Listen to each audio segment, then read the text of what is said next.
అది 1558. అప్పుడు మొఘల్ సైన్యం ఒడిశాలోని పూరి ప్రాంతంలోని జగన్నాథ ఆలయాన్ని ధ్వంసం చేయాలనే ఉద్దేశ్యంతో ముందుకు సాగుతోంది. గుర్రాలు పరిగెత్తుతున్నాయి, కత్తులు దూసుకెళ్తున్నాయి. వాళ్ల సైన్యం ప్రధాన గర్భగుడి వైపు వెళుతోంది.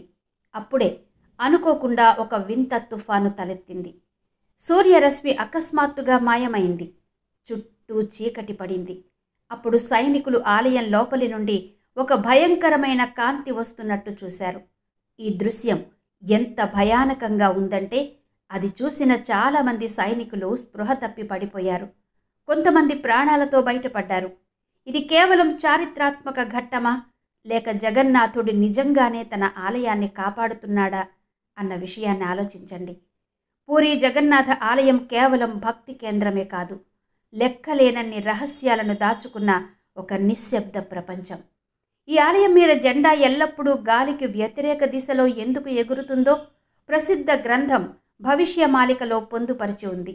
అలాగే ఆలయం పైన ఉన్న సుదర్శన చక్రం అన్ని వైపుల నుండి ఎందుకు కనిపిస్తుందో మీరెప్పుడైనా ఆలోచించారా? కలియుగంలో పరిస్థితి ఎలా ఉండబోతోందో కూడా ఈ భవిష్యమాలికలో స్పష్టంగా చెప్పబడింది. అవన్నీ ఇప్పుడు నిజమయ్యాయి.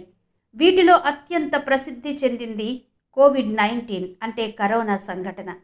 ఈ ఆలయంలోని అతి పురాతనమైన చెట్టు కూలిపోతే భయంకరమైన అంటువ్యాధి వస్తుందని ఈ పుస్తకంలో రాసి ఉంది. అచ్చు అలాగే జరిగింది. ఈ ఒక్క సంఘటన మాత్రమే కాదు, మరెన్నో సంఘటనలు నిజమయ్యాయి. అవన్నీ మనల్ని ఎంతగానో ఆశ్చర్యపరుస్తాయి.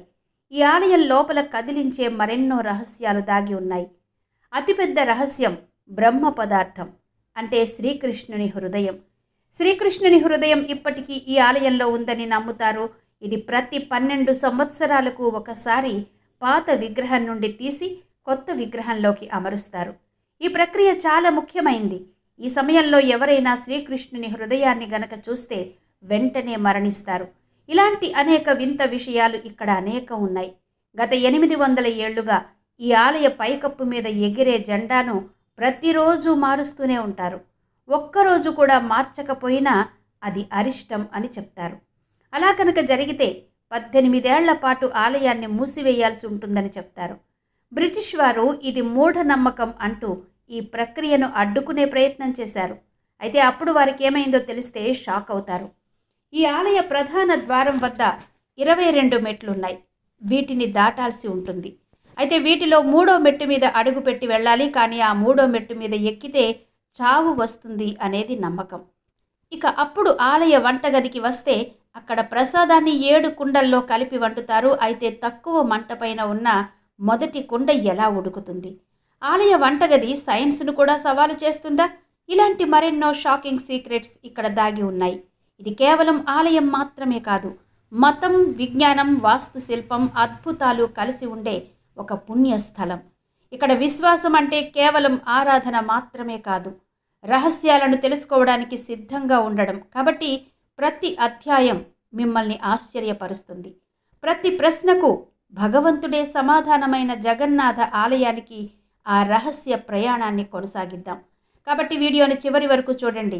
2015 జూన్ 15న అర్ధరాత్రి 12 గంటల సమయంలో గడియారం కొట్టడంతో నగరం మొత్తానికి విద్యుత్ సరఫరా ఆగిపోయింది. ఇది మామూలు విద్యుత్ కోత కాదు. ఈ విద్యుత్ కోతకు కారణం ఆలయ గర్భగుడిలో జరిగే వింత సంఘటన. ఆలయ ప్రధాన అర్చకుడు ఆ చీకటి రాత్రిలో కళ్లకు గంతలు కట్టుకుని, చేతిలో మందపాటి గ్లౌజ్ ధరించి, చేతిలో ద్రవ పదార్థంతో దేవుని విగ్రహం వైపు కదులుతున్నాడు.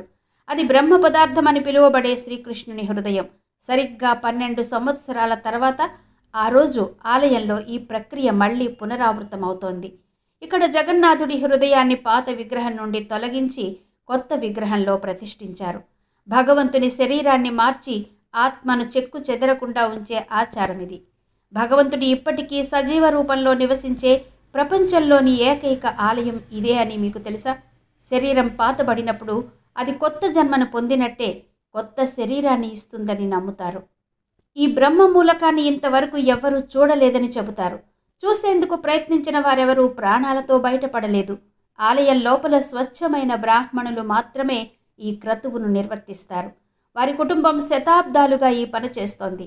వారు కళ్లకు గంతలు కట్టుకుని బ్రహ్మ పదార్థం అంటే ఏంటో చూడ్డానికి లేదా అనుభూతి చెందడానికి వీలు లేకుండా చేతులకు మందపాటి చేతి గ్లౌజులు వేసుకుంటారు. ఈ ప్రక్రియ జరిగినప్పుడు ఆలయానికి సిఆర్పిఎఫ్ సిబ్బంది కాపలాగా ఉంటారు. ఆలయంలోకి ఎవరిని అనుమతించరు. 2015లో ఈ ఆచారం జరిగినప్పుడు ఒక వ్యక్తి బ్రహ్మ పదార్థాన్ని తాకి అపస్మారక స్థితిలోకి వెళ్ళిపోయాడు. కళ్ళు తెరిచేసరికి మానసిక స్థితి పూర్తిగా మారిపోయింది. అసలు బ్రహ్మతత్వం అంటే ఏంటి అనే ప్రశ్న తలెత్తుతుంది. అది దివ్య శక్తా? ఇది కేవలం విశ్వాసమా? లేక యుగాలుగా జీవించి ఉన్న అంతు చిక్కని వస్తువు ఏదైనా ఉందా? ఈ బ్రహ్మ పదార్థం చాలా శక్తివంతమైనదని, దీనివల్ల దైవిక శక్తి నిరంతరం ఉద్భవిస్తుందని నమ్ముతారు.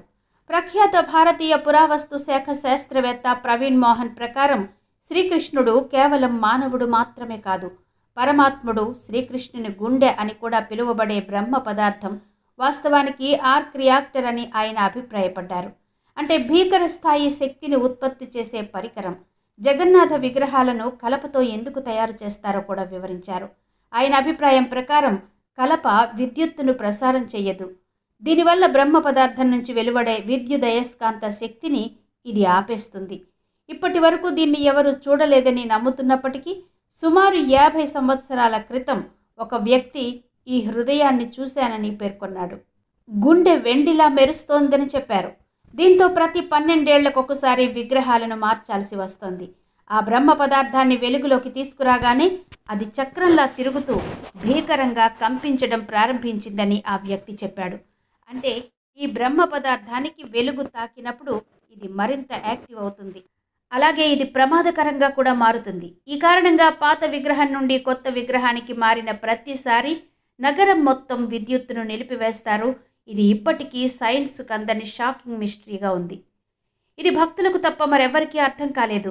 ప్రతిరోజు లక్షలాది మంది భక్తులు జగన్నాథుడిని దర్శించుకోవడానికి వస్తారు. శ్రీకృష్ణుడు మరణించినప్పుడు పాండవులు అతని శరీరాన్ని దహనం చేశారని మీకు తెలుసా ఫ్రెండ్స్? అయితే అప్పుడు అతని హృదయం ఎలా బతికింది, పూరికి ఎలా చేరుకుంది? మరి ఈ అద్భుతమైన ఆలయాన్ని ఎవరు డిజైన్ చేశారు?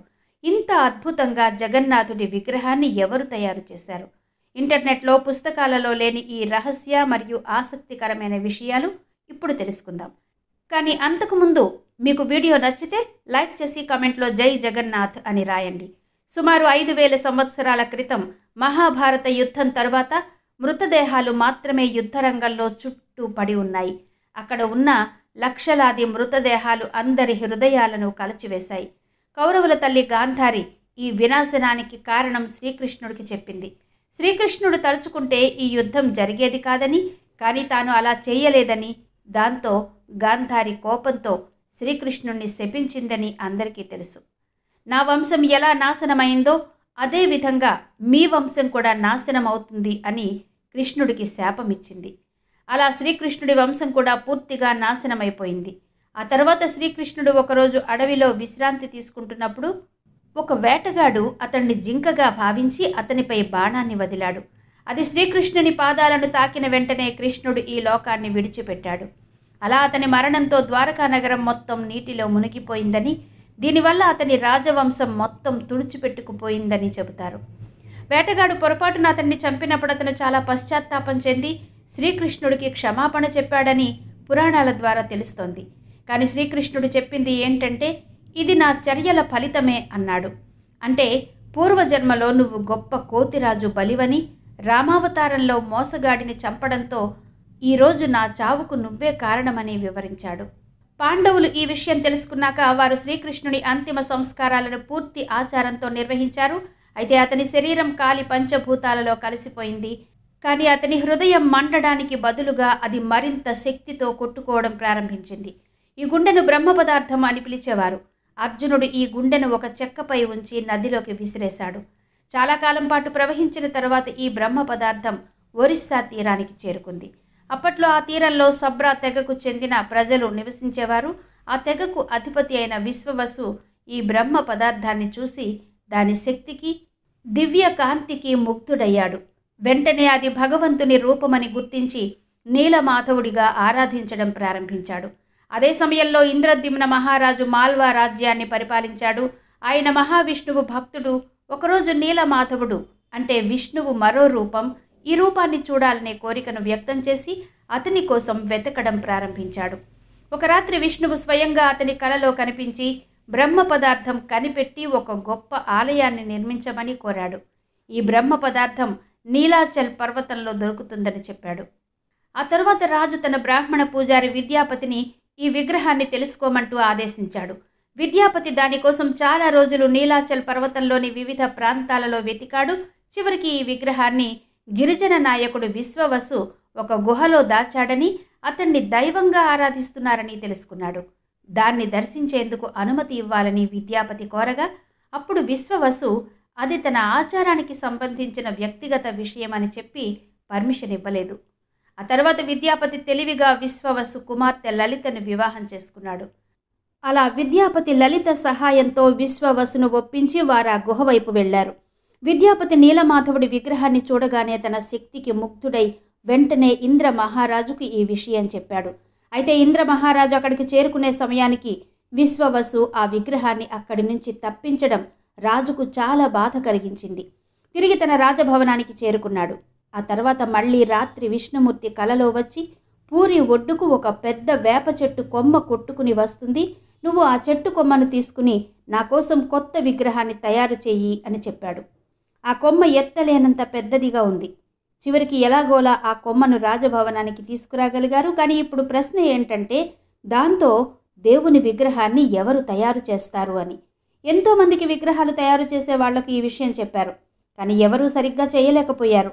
అయితే ఆ కొమ్మ నీటిలో తడిచి ఉండడం వలన చాలా గట్టిగా బిగుసుకుపోయి చాలా బలంగా ఉందని, విగ్రహాన్ని తయారు చేయడం కష్టమని వారందరూ చెప్పేశారు. అది విన్న రాజు చాలా కలత చెందాడు. అప్పుడు ఒకరోజు విశ్వకర్మ ఒక వృద్ధ సన్యాసి రూపంలో అక్కడకు వచ్చి 21 రోజుల్లో ఈ విగ్రహాన్ని తయారు చేస్తానని చెప్పాడు. రాజు చాలా సంతోషించాడు. కానీ ముసలాయన ఒక షరతు పెట్టాడు. ఎవరూ చూడని గదిలో ఒంటరిగా 21 రోజులు ఈ విగ్రహాన్ని తయారు చేస్తానని, అప్పటి వరకు ఈ గది తలుపులు ఎవరూ తెరవకూడదని, ఎవరూ లోపలికి రాకూడదని అన్నాడు. ఈ షరతును రాజు అంగీకరించడంతో విగ్రహాన్ని తయారు చేసే పని మొదలైంది. తలుపులు మూసేసి ఉన్న గదిలో నుంచి ఉలి సుత్తి శబ్దాలు వినిపించేవి. కానీ 15 రోజుల తర్వాత అకస్మాత్తుగా ఉలి శబ్దం ఆగిపోయింది. రాణి గుండీచా చాలా ఆందోళన చెంది తలుపు తెరిచి చూడమని మహారాజుకు చెప్పింది. బహుశా ఆ ముసలాయన ఆకలి దప్పికలతో చనిపోయాడేమో అని అనుమానం వ్యక్తం చేసింది. దాంతో మొదట రాజు నిరాకరించినా ఆ తర్వాత అందుకు అంగీకరించి తలుపు తెరిచాడు. కానీ తలుపు తెరవగానే అందరూ ఆశ్చర్యపోయారు. వృద్ధుడు కనిపించకుండా పోయాడు. అలాగే అక్కడ 3 అసంపూర్తి విగ్రహాలున్నాయి. ఇది చూసి రాజు చాలా బాధపడ్డాడు. షరతును కాదని లోపలి రావడంతో విగ్రహాలను అసంపూర్తిగా చేసి వదిలేశాడు అనుకుని బాధపడ్డాడు. జగన్నాథుని చేతులు కాళ్ళు అసంపూర్తిగా ఉన్నాయి. బలరాముడు సుభద్రాదేవి విగ్రహాలు కూడా అసంపూర్తిగా ఉన్నాయి. రాజు విగ్రహం వద్దకు వెళ్ళినప్పుడు అతని హృదయ స్పందన వినిపించింది. విగ్రహం లోపలి నుండి దివ్య స్వరం వచ్చింది. శ్రీకృష్ణుని హృదయం ఈ విగ్రహం లోపల ఉందని రాజుకు చెప్పాడు. ఈ అసంపూర్ణ విగ్రహాలను ప్రతిష్ఠించమని చెప్పాడు. అలా పూరిలో జగన్నాథుడిగా ఆ విగ్రహాలే అసంపూర్ణంగా కనిపిస్తాయి. భక్తులు వాటినే ఆరాధిస్తారు. ఇక ఇప్పుడు మనం భవిష్యమాలిక గురించిన విషయాలు తెలుసుకుందాం. సుమారు 500 సంవత్సరాల క్రితం ఒడిషాకు చెందిన గొప్ప సాధువు ఆచార్య అచ్యుతానంద దాస్ రచించిన దివ్య గ్రంథం ఇది. ఇది భగవంతుని ఆజ్ఞ మేరకు కలియుగంలో జరిగిన అనేక ఘట్టాలను చూశారు. ఒరియా భాషలో రాసిన ఈ పుస్తకంలోని పంక్తుల్లో అంతు చిక్కని రహస్యాలున్నాయి. జగన్నాథ ఆలయం కలియుగంతో ముడిపడి ఉన్న ఎన్నో విషయాలు ఈ గ్రంథంలో ఉన్నాయి. 4 సంవత్సరాల క్రితం ఈ పుస్తకంలో చెప్పినట్టే కరోనా మహమ్మారి జోస్యం నిజమైంది. ఎన్నో రోగాలు ఉన్నా ఒక్క రోగమే ప్రపంచాన్ని కమ్మేస్తుంది. ప్రజలు ఇళ్లకే తాళం వేసి బయటకు రాలేని పరిస్థితి నెలకొని ఉంది. ఇప్పుడు ఈ పంక్తులు చదివిన ఎవరికైనా 2020 నాటి కరోనా మహమ్మారి గుర్తుకు రాకమానదు. అప్పుడు పూరి ఒడిశాలలో అనేక మంది సాధువులు పండితులు ఇదే నిజమైన భవిష్యవాణి అనుకున్నారు. ఈ పుస్తకంలో ప్రస్తావించిన మరో విషయం ఏమిటంటే ఆలయం దగ్గర అగ్ని ప్రమాదం జరుగుతుందని. పాపనాసి ఏకాదశి రోజున జగన్నాథ పూరి ఆలయంలో అఖండ మహాద్వీపాన్ని వెలిగించారు. అయితే అకస్మాత్తుగా బలమైన గాలులు వీచి ఆలయం మీద ఉండే జెండా గాలికి ఎగురొచ్చి ఆ మంటల్లో పడి ఆహుతయిందని చెబుతారు. ఈ ఘటన 2020 మార్చి 19న జరిగింది. ఇతర దేవాలయాల మాదిరిగా కాకుండా జగన్నాథ ఆలయ గోపురంపై ఏ పక్షి కూడా వాలదు అని, దాని మీదుగా ఏ విమానం లేదా హెలికాప్టర్ కూడా ఎగరదని చెబుతారు. కానీ 2020 జూలై నుంచి ఆలయ గోపురంపై రాబందులు తిరుగుతూ కనిపించాయి. అలాగే గద్దలు, కాకులు కూడా కనిపించాయి. ఈ పక్షులు ఆలయంలోని గోపురం స్తంభం మీద చక్రంపై కూడా కూర్చున్నాయి. ఈ విచిత్ర పరిస్థితి నిజంగా ఆలోచించాల్సిన విషయమే. ప్రపంచం యొక్క మహా వినాశనం యొక్క ప్రవచనం మరోసారి చర్చకు వచ్చింది. భవిష్యమాలిక ప్రకారం కలియుగం దగ్గరకు వచ్చేటప్పుడు జగన్నాథ ఆలయం మీద ఉన్న నీలి చక్రం అంటే సుదర్శన చక్రం తుఫాను వల్ల దిశ మారిపోతూ ఉంటుంది. 2019 మేలో వచ్చిన తుఫాను కారణంగా ఈ భారీ చక్రం వంకరగా మారింది. ఇలాంటి మరెన్నో విషయాలు నిజమయ్యాయి. భవిష్యత్తు గురించి కూడా ఎన్నో విషయాలు ఆ పుస్తకంలో ఉన్నాయి. 3 రథయాత్రలు ఒకేసారి ఆగిపోతాయి. నదులు వ్యతిరేక దిశలో ప్రవహిస్తాయి. బ్రహ్మతత్వం అదృశ్యమవుతుంది. అప్పుడు వస్తుంది భగవంతుని చివరి అవతారం కల్కి. ఇది కేవలం యాదృచ్ఛికమా లేక నిజంగా జరుగుతుందని అనుకుంటున్నారా? ఆచార్య అచ్యుతానందుడు ఎన్నో భవిష్య విషయాలను రాశారు. ఆయనకు దార్శనిక శక్తులున్నాయి. ఆయన వందల సంవత్సరాల క్రితం రాసిన విషయాలు ఇప్పుడు నిజమవుతున్నాయంటే ఆయన మిగిలిన అంచనాలను మనం సీరియస్గా తీసుకోవాలా వద్దా అనేది మనమే ఆలోచించుకోవాలి. భవిష్యమాలికి సాధారణ పుస్తకం కాదు, కానీ భవిష్యత్తుకు రోడ్ మ్యాప్ లాంటిది అన్న విషయాన్ని మనం గుర్తుంచుకోవాలి. 1558లో మొఘల్ సైన్యం ఈ ఆలయాన్ని నాశనం చేయడానికి ప్రయత్నించింది. అప్పుడు అతనికి జరిగిన సంఘటన దిగ్భ్రాంతికి గురి చేసింది. మరియు ఈ సంఘటన ఇప్పటికే భవిష్యమాలికలో వ్రాయబడింది. ఈ ఆలయాన్ని మూసివేసేందుకు ప్రయత్నిస్తారని కూడా బ్రిటిష్ వారి గురించి ఈ పుస్తకంలో రాయబడింది. మొఘల్ సైన్యం ఈ ఆలయంపై దాడి చేసినప్పుడు ఏం జరిగిందో, భక్తుల విశ్వాసాన్ని మూఢనమ్మకంగా పేర్కొంటూ బ్రిటిష్ వారు ఆలయాన్ని ఎలా మూసివేయడానికి ప్రయత్నించారో ఇప్పుడు తెలుసుకుందాం. కానీ అంతకంటే ముందు ఛానల్ని సబ్స్క్రైబ్ చేసుకోండి. 1558లో ఒడిషా ప్రాంతమంతా దట్టమైన చీకటితో ఉండేది. కానీ చీకటి ఆకాశంలో కాదు, ప్రజల మనసుల్లో ఉంది. ఎందుకంటే మొఘల్ సైన్యం ఈ ఆలయాన్ని కూల్చేసే ఉద్దేశంతో అక్కడికొచ్చింది. అప్పుడు బెంగాల్ గవర్నర్గా ఉన్న కాలాపహార్ అనే ఆఫ్ఘన్ జనరల్ పాలన చాలా క్రూరత్వంగా భయంకరంగా ఉండేది. ఆయన పేరు వింటేనే ప్రజలు వణికిపోయేవారు. సనాతన ధర్మమన్నా దేవాలయాలన్నా ఆయనకు ద్వేషం ఉండేది. ఆ రోజు అతని సైన్యం విపరీతమైన శక్తితో ఆలయాన్ని కూల్చడానికి వెళ్ళింది. గుర్రాలు పరిగెత్తుతున్నాయి, కత్తులు గాల్లో లేస్తున్నాయి. కానీ ఆ ఆలయంలో నిశ్శబ్దం ఆవరించి ఉంది. సైనికులు ప్రధాన గర్భగుడి వైపు కదులుతుంటే వాతావరణం ఒక్కసారిగా మారిపోయింది. ఒక్కసారిగా బలమైన గాలులు వీచడం ప్రారంభించాయి. ఆకాశం చీకటిగా అయిపోయింది. సూర్యకాంతి మాయమైంది. ఆలయం చుట్టూ అంతు చిక్కని దట్టమైన చీకటి అలముకుంది. ఆలయం లోపలి నుంచి పట్టలేనంత, ఎవరూ చూడలేనంత ప్రకాశవంతమైన కాంతి వచ్చింది. ఆ వెలుగు రాగానే ఒక్కసారిగా అక్కడి ప్రాంతమంతా నిశ్శబ్దంగా మారిపోయింది. దీంతో సైనికుల్లో గందరగోళం నెలకొంది. కొందరు స్పృహ తప్పి పడిపోయారు, మరికొందరు భయపడ్డారు. కానీ దాంతో సైన్యం మొత్తం వెనుతిరిగింది. భగవంతుని గౌరవానికి భంగం వాటిల్లినప్పుడు ఆయనే స్వయంగా ప్రత్యక్షమై తనని తాను కాపాడుకుంటారని నేటికి జానపదాల్లోని కథలను చెప్పుకుంటూ ఉంటారు. ఇప్పుడు రెండవ సంఘటన గురించి మాట్లాడుకుందాం. బ్రిటిష్ వారి మీద వ్యక్తిగత రథయాత్ర పోరాటం గురించి. 1803లో బ్రిటిష్ వారు పూరిని స్వాధీనం చేసుకున్నారు. వారు అనేక పురాతన దేవాలయాల ఆస్తులు, హక్కులను హస్తగతం చేసుకున్నారు. కానీ పూరిలోని శ్రీ జగన్నాథ ఆలయాన్ని టచ్ చేయలేకపోయారు. బ్రిటిష్ అధికారులకు ఈ ఆలయంలోని అతీంద్రియ శక్తులున్నాయని అక్కడి ప్రజలు చెప్పినా కూడా వాళ్ళు కూడా వాటిని మూఢనమ్మకాలు అని ఎగతాళి చేయడం మొదలుపెట్టారు. 1805లో బ్రిటిష్ కలెక్టర్ మిస్టర్ హంటర్ మొత్తం ఆలయంలోని ఆచారాలను తీసివేయించాడు. క్రీస్తు శకం 166లో బ్రిటిష్ ప్రభుత్వం రథయాత్ర మొత్తాన్ని ఆపడానికి కుట్ర పన్నారు. ఇంకా ఏం చెప్పారంటే రథయాత్ర సమయంలో ప్రజలను అదుపు చేయలేము కాబట్టి ఇది జరిపించవద్దు అని చెప్పారు. దాంతో ఒడిషా అంతటా పెద్ద ఎత్తున ఆందోళనలు జరిగాయి. లక్షలాది మంది వీధుల్లోకి వచ్చారు. మఠాధిపతులు, అర్చకులు, గ్రామాల ప్రజలు, భక్తులు నిరసన తెలిపారు. రథయాత్ర కోసం రథం నిర్మాణ పనులను ప్రజలే స్వయంగా ప్రారంభించారు. ప్రజల నుంచి వచ్చిన ఈ ఒత్తిడి, ఆగ్రహం కారణంగా బ్రిటిష్ ప్రభుత్వం వెనక్కి తగ్గవలసి వచ్చింది. దాంతో 1964లో రథయాత్రకు తిరిగి అనుమతించారు. దీని తర్వాత బ్రిటిష్ వారు మొత్తం ఆలయ అంతర్గత విషయాలలో ఎప్పుడూ జోక్యం చేసుకోలేదు. ఇప్పుడు జగన్నాథుని 3వ మెట్టు రహస్యం తెలుసుకుందాం. దీనిని యమలోకానికి ద్వారంగా పిలుస్తారు. ఈ ఆలయంలో 22 మెట్లు ఉన్నప్పటికీ వాటిలో ముఖ్యమైనది 3వ మెట్టు. ఎందుకంటే దీని మీద కాలు పెట్టిన వాళ్ళ పరిస్థితి అంతే. పురాణాల ప్రకారం ఈ 3వ మెట్టును యమశిల అని పిలుస్తారు. ఈ 3వ మెట్టుపై ఎవరు కాలు వేస్తారో వాళ్ళు మరణిస్తారని చెప్తారు.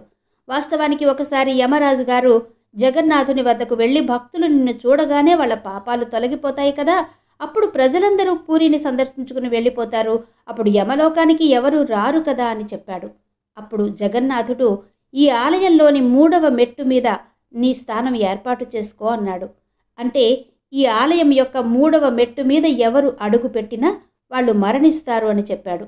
అప్పటి నుండి ఈ మెట్టును యమశిల అని కూడా పిలుస్తారు. ఎందుకంటే ఇక్కడే యముడు నివసిస్తూ ఉంటాడు. ఇక ఇప్పుడు ఆలయం మీదున్న సుదర్శన చక్రం గురించి మాట్లాడుకుందాం. ఈ సుదర్శన చక్రాన్ని ఆలయంలోని ఏ మూల నుంచి చూసినా అది కనిపిస్తుంది, అలాగే అది మిమ్మల్ని చూసినట్టే ఉంటుంది. దీనిని సాధారణ భాషలో ఆర్టిఫిషియల్ ఇల్యూజన్ అంటారు. కానీ ఆలయంపై ఇంత భారీ చక్రాన్ని ఎలా ఏర్పాటు చేశారు అన్నది పెద్ద మిస్టరీ. ఆనాటి ప్రజలు ఈ ఆర్టిఫిషియల్ ఇల్యూజన్ని ఎలా క్రియేట్ చేయగలిగారు అనేది సైన్స్కి కూడా అందని అద్భుతం. ఈ లోకాన్ని రక్షించడానికి శ్రీకృష్ణుడు ఈ ఆలయంలో ప్రతిష్ఠించిన చక్రం అని భక్తులు అంటారు.